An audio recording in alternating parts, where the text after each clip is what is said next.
What's up, guys? Jake here with Cody Service Team. I want to show you how to enter a manager code. We're going to use a D-PAL today, but you can use this on a filler, on a Pactic applicator, on a labeler, really any piece of coding machinery.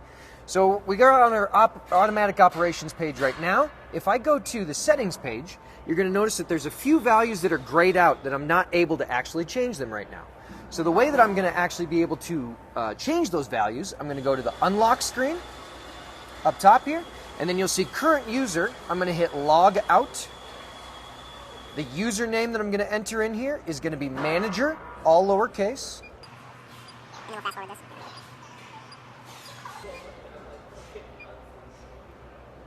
And then the password I'm going to do is MMIC. It stands for main man in charge. I'm going to hit OK.